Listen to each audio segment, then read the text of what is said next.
Yang ni dah ke belum? Buku seorang pengarang, buku lebih Ni dah. dah. Maklumat tambahan Versi baru. editor, Dah. jurnal, Dah. encyclopedia, rasa semua dah kot ni. Terbitkan majalah. Dah. Artikel pada internet, dah habis rasanya so. Okey, dah habis. Dah habis, tak apa, kita tutup. Bahan media dah habis dah rasanya. Saya pun rasa dah habis. So, kita tutup. Kita buka slide yang lain.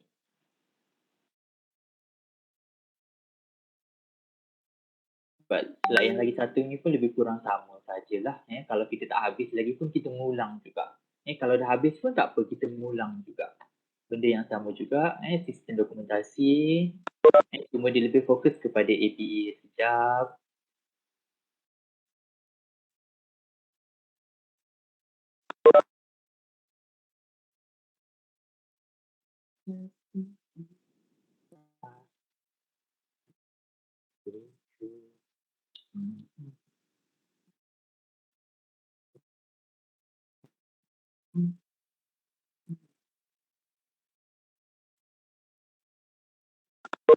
Yang ni tak masuk lagi kan? Tak ada lagi kan?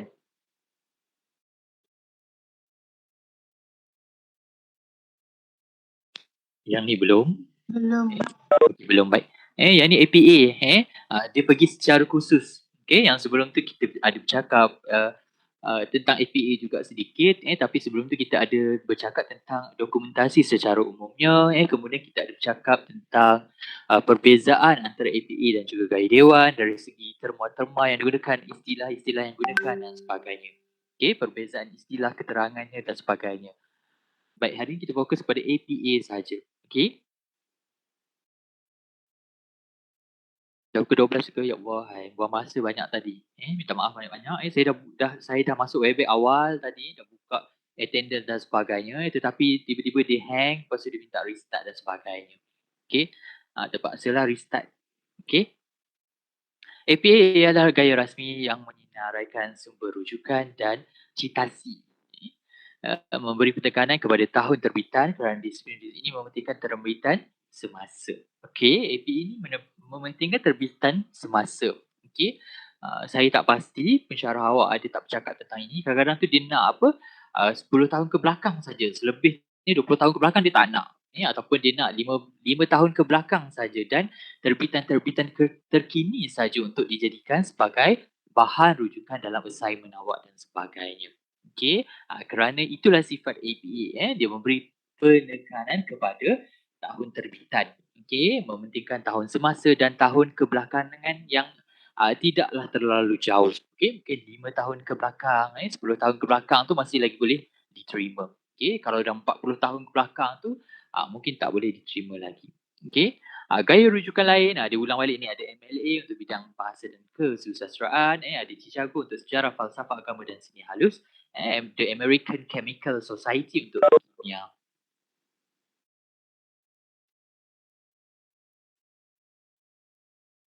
Bagaimana kita nak mengambil petikan daripada buku dan sebagainya tanpa kita menggunakan pembuka dan juga penutup kata. Kalau ada menggunakan pembuka dan penutup kata, maksudnya kita ambil perkataan secara direct tanpa ada pengubahsuaian. Apabila kita tak nak ambil secara direct, kita harus membuat pengubahsuaian dari segi ayatnya. Walau bagaimanapun, masih lagi memperkatakan hal yang sama dengan ayat yang berbeza. Maknanya masih lagi yang sama, tetapi membawa ayat yang berbeza. Maksudnya masih lagi sama tapi dengan cara penyampaian ataupun ayat yang berbeza. Cara nak mudahnya kadang-kadang kita tukar kata seertinya apa dan sebagainya. Ataupun kita tukar ayat ke depan ke belakang dan sebagainya ataupun kita ubah ayat secara total tetapi masih lagi membawa maksud yang sama. Kita tengok contoh ayat asal dalam buku yang ditulis oleh Mulyadi Mahmud 2010. Seperti karya-karya seni visual yang lain, kartun perlu dihayati dengan mengambil kira 3 aspek besar iaitu bentuk, isi dan konteksnya. Tetapi kita boleh tukar. Okey, dan kita tukar tetapi masih lagi membawa maksud yang sama. Menurut Mulyadi Mahamud 2010, sama seperti karya seni visual yang lain, penghayatan kartun adalah berdasarkan 3 aspek utama iaitu bentuk, isi dan konteksnya. Dalam ayat yang berbeza, tetapi kalau kita lihat ni tak adalah terlalu jauh pengubahsuaian ayatnya. Okey. Menurut ni pun kadang-kadang boleh juga ubah kita banyak sangat menurut recording dan sebagainya kita boleh tukar kat sini Mulyadi ni berpendapat berpendapat lagi kita boleh ubah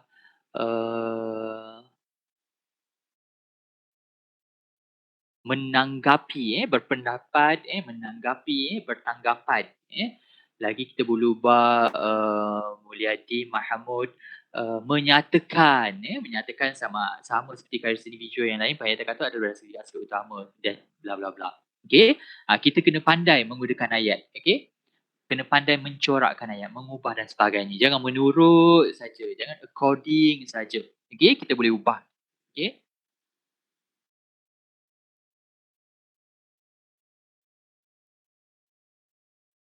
Yang ni pun sama juga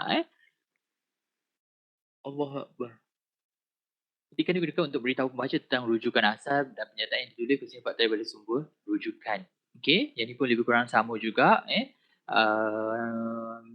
ini cara penulisan bagaimana dia meletakkan sama ada dia letak nama penulis dulu ataupun letak kenyataan itu dahulu. Okey, ini adalah salah satu cara yang berbezalah. Okey. Ini dia letak yang ni awak nampak perbezaan dia.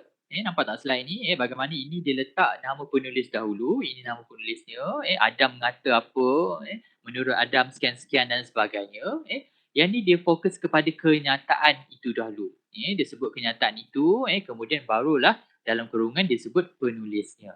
Okey? Yang ni nampak tak perbezaan dia? Ini juga antara cara kita boleh pelbagaikan kita boleh rencamkan cara penulisan kita agar tak adalah nampak boring statik sahaja. Okey, boleh nampak perbezaan ini jelas setakat ni.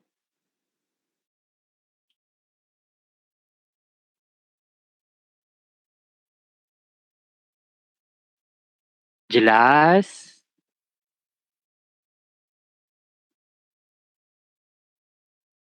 Kekasihku.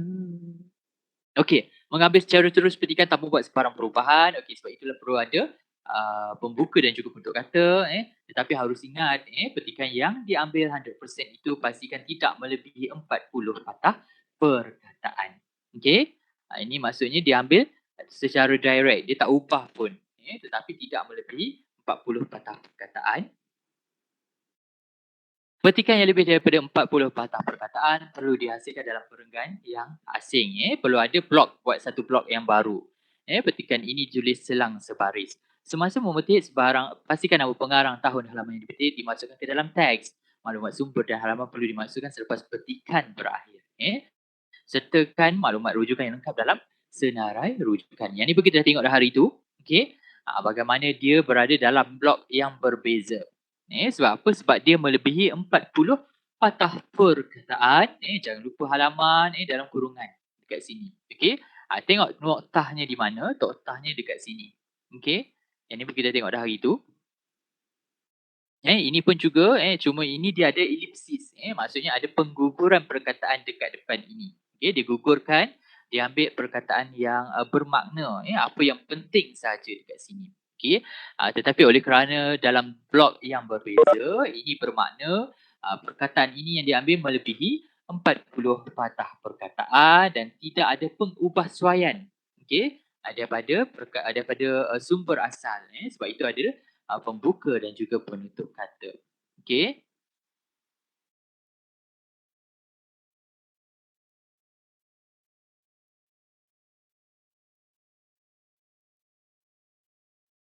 Pengguguran elipsis ni apa bezanya? Ada 3 titik dan juga 4 titik. 3 titik ni merupakan pengguguran daripada satu ayat saja tetapi apabila ada 4 titik bermaksud ada pengguguran daripada 2 ayat. Okey, contohnya macam ni jap saya buat.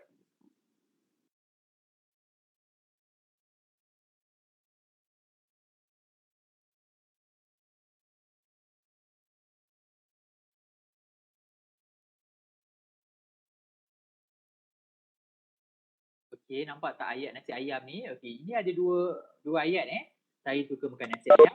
Nasi ayam itu sangat sedap. Okey, tetapi kita nak buat pengguguran daripada dua ayat. Okey.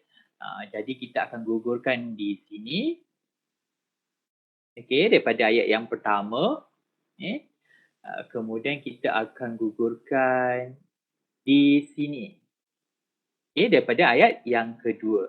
Jadi dekat sini harus letak 4 elipsis, 4 titik. Okey. Jadi apabila orang baca, bermaksud perkataan ini daripada 2 ayat. Okey. Sebab apa? Macam mana kita tahu 2 ayat? Sebab ada 2 titik dekat ada 2 titik pula, ada 4 titik dekat sini. Okey, faham yang ni?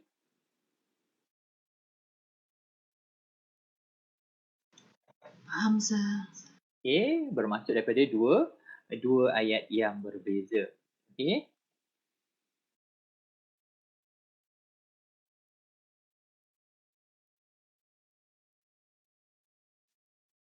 Okey, ni saya tunjuk contoh dah, nanti awak boleh baca balik.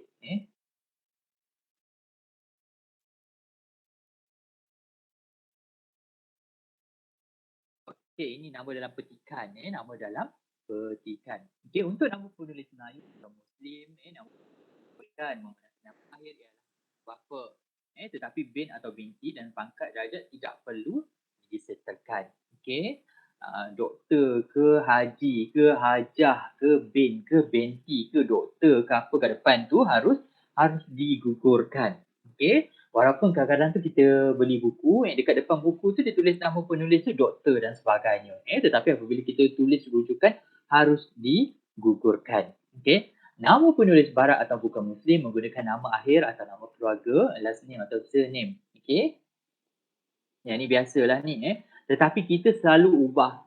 Kadang nama orang Melayu pun kita letak surname dekat depan. Ataupun kita guna format. Dekat Word tu kan kita boleh setting. Okey. Setting dekat situ, dekat Word tu, kalau awak biasa guna, setting tu dia dah setting nama orang barat.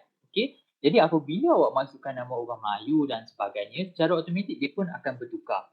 Okey. Awak kena edit balik. Okey. Sebab itulah kalau tulis rujukan tu dia lebih bagus kalau kita tulis secara manual saja. Okey. Tanpa menggunakan apps dan sebagainya. Okey, sebab apps tu dia dah setting. Dekat Word itu pun dia dah setting. Okey. Dia akan tukar nama orang barat tu. Okey, jadi apabila kita masukkan nama orang Melayu, secara automatik dia pun akan ubah juga. Sedangkan nama orang Melayu tak perlu nak ubah. Nama orang Melayu ataupun nama orang-orang dekat Asia lah kot memang tak perlu nak ubah. Kecuali nama orang barat dan sebagainya memang kita ubah. Okey.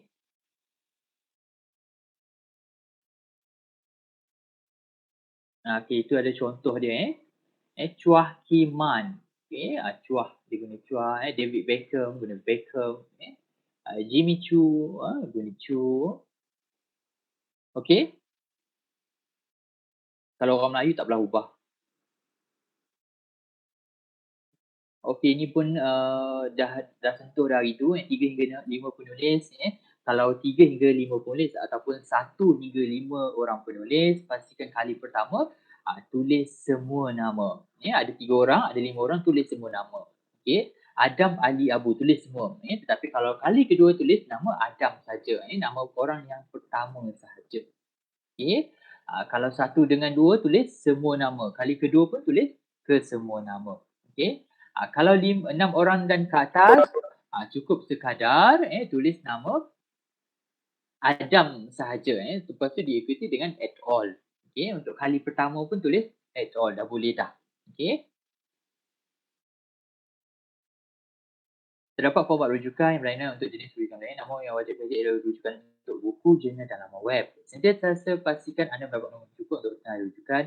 References atau rujukan perlu dipengaruhi di hujung tulisan dari A ke Z dan bukan sesuka hati. Okey, harus ikut susunan lah objek.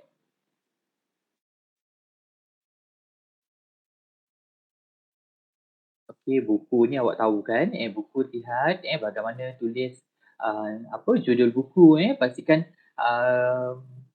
permulaan perkataan saja capital letter.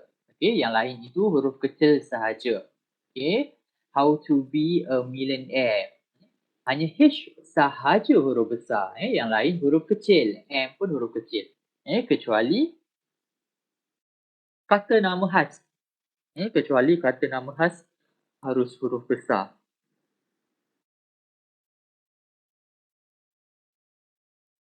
Masih lagi buku, buku tuju penulis dan ke atas.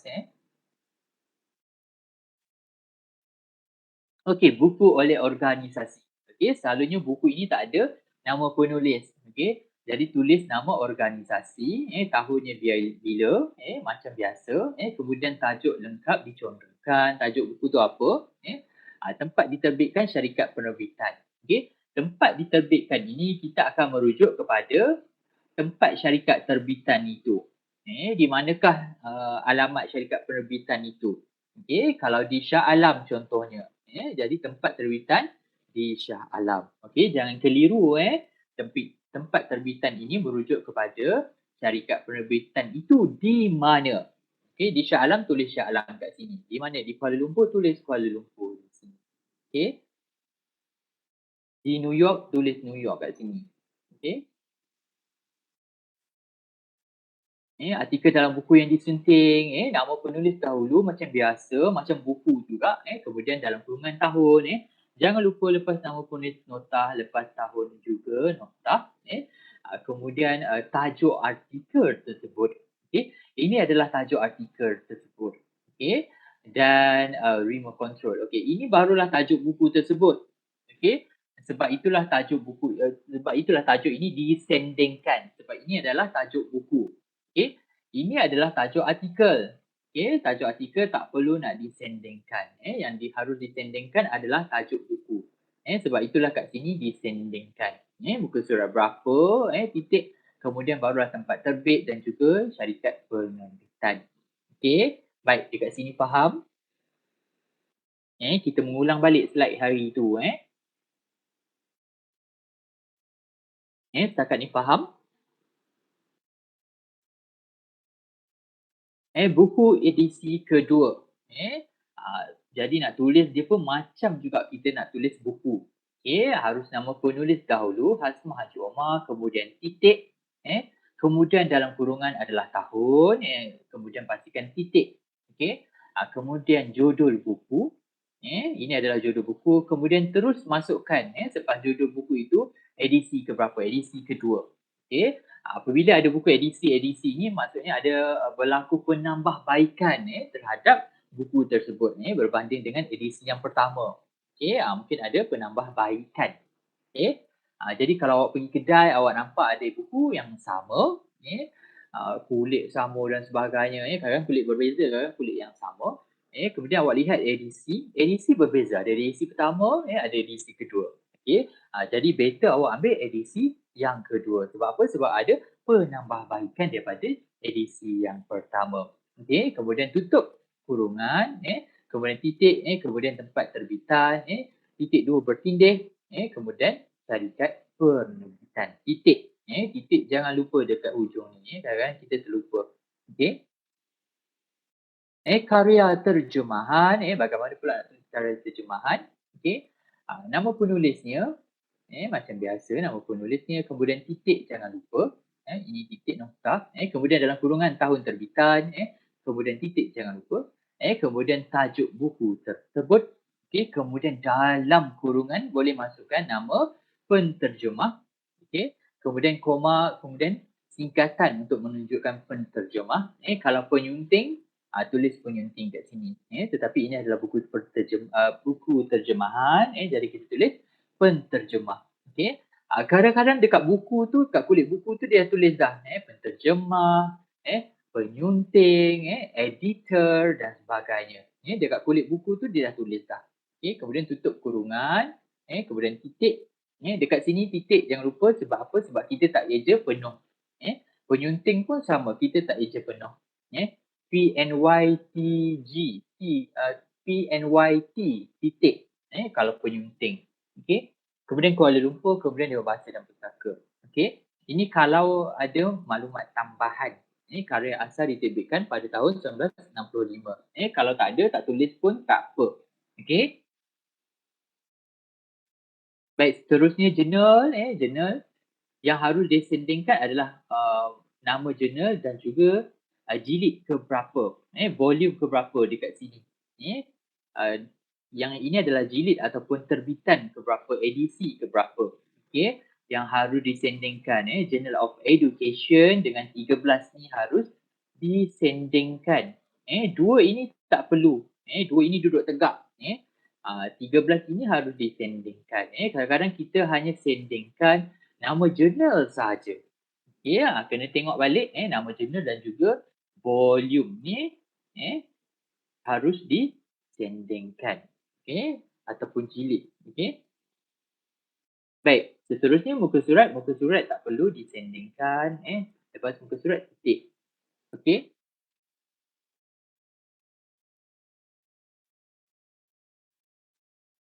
Thesis PhD yang tidak diterbitkan sebab dia tak jadikan buku kemudian letak je dekat library tu.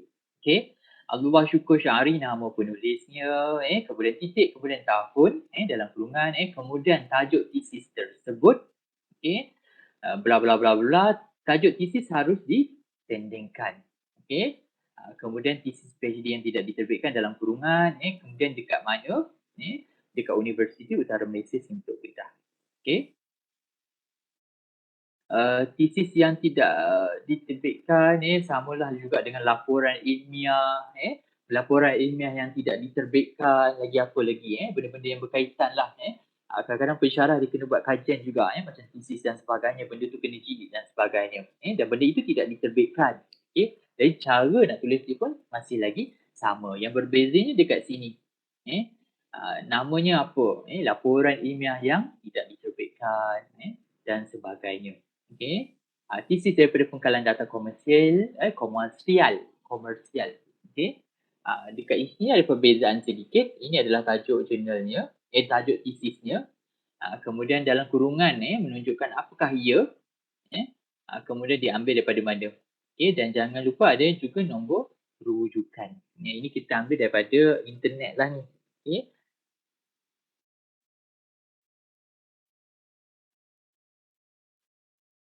Okey, habis. Sekian, terima kasih. Okey, ada apa-apa soalan?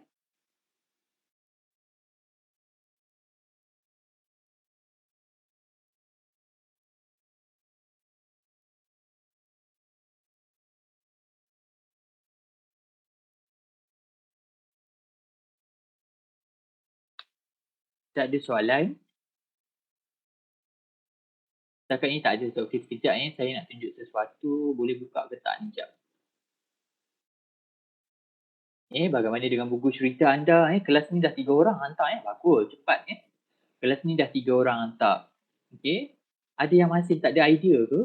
Awak dah boleh mula buat buku cerita awak. Jangan tangguh-tangguh nak raya dah ni. Raya memang tak ingat apa lah. Raya cuti mid-sem.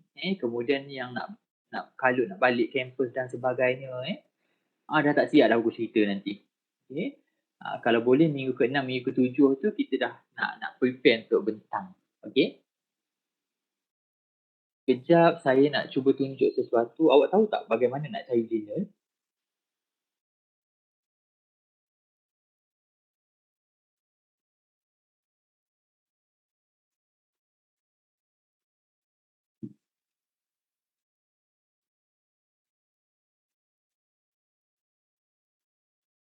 Awak tahu tak cara nak cari jurnal? Selalunya cari kat Google Scholar lah kalau saya. Cari kat Google Scholar. Okey, baik. Saya nak tunjuk lagi beberapa cara yang boleh awak carilah. Kita ada pengkalan jurnal untuk Malaysia punya. Kita ada MySite. MySite pernah dengar? Sekejap saya tutup slide dulu. MySite pernah dengar? Tak pernah. Pernah dengar? Okey. Ini adalah okey, sekejap. Okey, nampak tak? Nampak. Okey, ini adalah pangkalan pangkalan data jurnal jurnal-jurnal yang diterbitkan di Malaysia jadi MySite ni adalah pengkalan data yang kita boleh akses untuk mencari artikel jurnal dan sebagainya, jurnal yang berindeks lah, diindeks oleh MindSite lah, yang boleh dipercayai lah. Okey. Okey, dia dah tukar laman web. Okey, awak boleh nampak Okey, jadi kita klik saja myjournal.my.gov.my.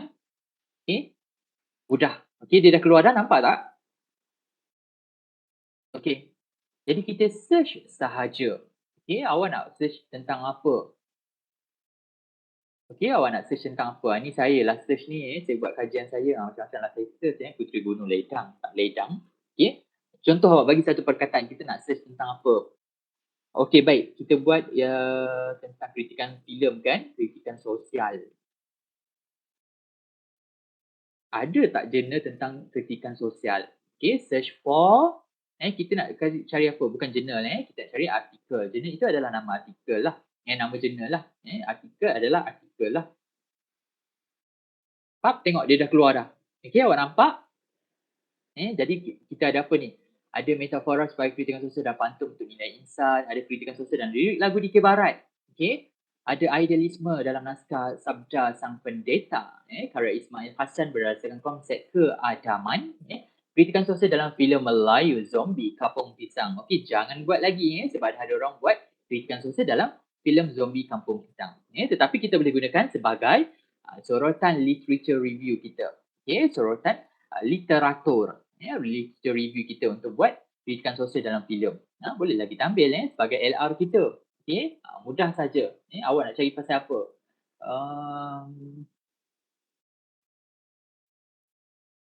Kita cuba letak muamalat, ada tak?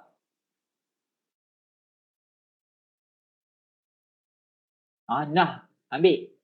Ada berjela-jela. Ada. Okey, bank muamalat pun ada. Okey, macam-macam ada. Okey, cara yang mudah untuk mencari jurnal. Okey, mudah saja. Lagi apa lagi ni konflik antarabangsa. Contohnya lah kan, nanti awak nak buat tugasan yang berkaitan ke konflik antarabangsa. Ada tak? Tengok-tengok jumpa yang apa, pensyarah kita punya jurnal contohnya lah. Oh, tak ada konflik antarabangsa, tak ada. Cuba kita buat antarabangsa sahaja. Kena pandai-pandai lah main. Dekat search ni pandai-pandai main. Tapi dia keluar macam-macam lah. Budaya dan perdagangan Melayu dan teks Melayu, undang-undang antarabangsa ada hak penentuan kendiri orang asal. Orang asal ni orang asli lah. Tinjauan mekanisme terpilih 2 undang-undang antarabangsa. Okey, mungkin berkaitan dengan pembelajaran awak. Perdagangan antarabangsa, ada yang berkaitan agensi berita antarabangsa. Okey, pandai-pandai, kita pandai-pandailah bermain dengan perkataan dekat sini. Okey, untuk mencari jurnal. Okey. Baik, lagi satu cara.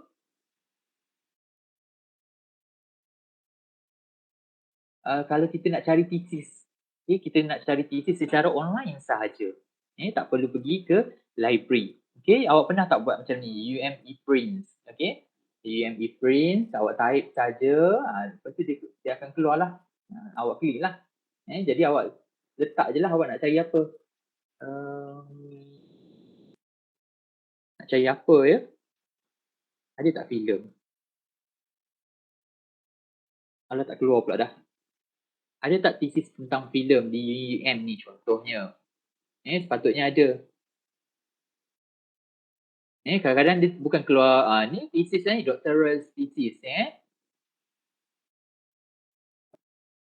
filem dan wanita, perspektif pengarah tentang pemaparan Islam. Okey, doctoral thesis thesis PhD di UM punya. Tengok awak dah dapat dah. Kadang-kadang awak boleh dapat yang full. Tapi kadang-kadang tak full. Ni apa ni? Oh, ni tak full. Ni 1/3 apa benda 1/3 ni. Awak pandai-pandailah awak tengok, kadang-kadang dapat full. Yang ni full kot. 40 muka surat. Okey, kadang-kadang awak tak dapat full tapi awak dapat 40 muka surat. Kadang-kadang awak boleh tengok dekat abstract dia. Okey, kadang-kadang abstract tu dah membantu awak sebenarnya. Okey, pandai-pandailah goreng Dekat abstract tu dia dah membantu awak. Ada tak abstract? Okey, abstract ada. Abstract ini sangat membantu sebab dekat abstract ni dah ada apa, dah ada, metodologi, dah ada, data apa, dah ada apa, dapatan dan sebagainya. Okey, ini dapatan lah ni. Okey, berapa peratus dia dah bagi tahu dah ni. Okey, ini dapatan. Okey, tak payahlah awak bagi cerita kat orang kata sebenarnya tak dapat penuh, susah dan sebagainya, Sebenarnya awak dah boleh dapat, sebahagian daripada dapatan tersebut. Ini dapatan dia lah sebenarnya, Abstrak ini adalah rumusan secara keseluruhan thesis tersebut. Okey, dah dapat abstrak, dah ada abstrak ni kira bagus, dah dapat 40 muka surat, okeylah tu, Walaupun tak dapat 200, 300 muka surat. Okey, ini salah satu caranya. Okey, awak pernah buat ke macam ni? Ataupun awak nak cari daripada UiTM, awak hanya perlu tukar saja dekat depan ni. Dekat belakangnya ePrints macam biasa. Okey? Kita cuba nak cari thesis daripada universiti lain. Okey? Kalau awak bernasib baik, awak boleh dapat thesis yang full, tanpa perlu pergi dekat library dia.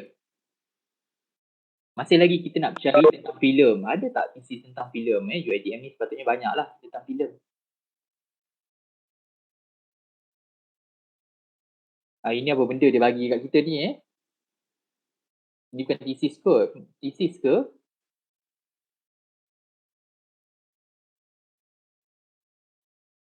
Apa filem baginda?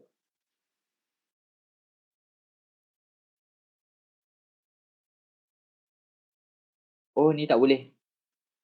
Okey, dia ikut nasib lah. Kalau awak bernasib baik, awak akan jumpa. Kalau tak berapa nak baik, tak jumpalah. Kadang-kadang jumpa sekerat dan sebagainya. Hanya masukkan nama you, lepas tu masukkan ePrint. Okey.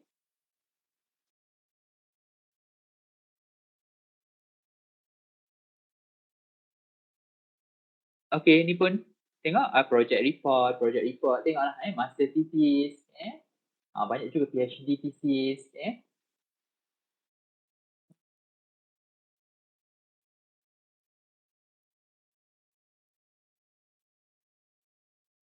Tak ada pun pasal filem.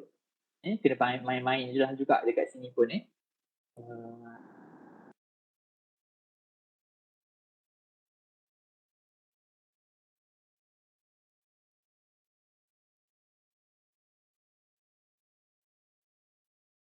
tentang takaful. Tak naik pun apa yang kita ni,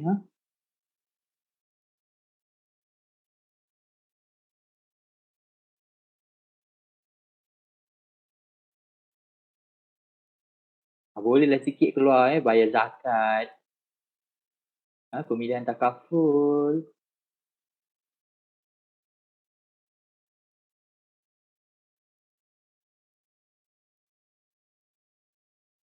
Okey, boleh nampak? Nanti pandai-pandailah awak cari. Pandai-pandailah bermain dengan perkataan, untuk tengok, untuk dapatkan thesis daripada universiti yang lain, Kalau bernasib baik, awak boleh baca full thesis tersebut, Kalau tak berapa bernasib baik, boleh dapat sekerat, Tetapi kalau dapat abstract tu pun dah okey dah, Dah boleh membantu untuk awak masukkan dekat bahagian literature review awak. Okey? Faham? Boleh nampak, dua benda yang kita, dua caralah kot, dua method yang mudah untuk awak dapatkan thesis, dapatkan journal. Okey? Boleh cuba nanti bermain-main. Okey? Baik, ada apa-apa soalan?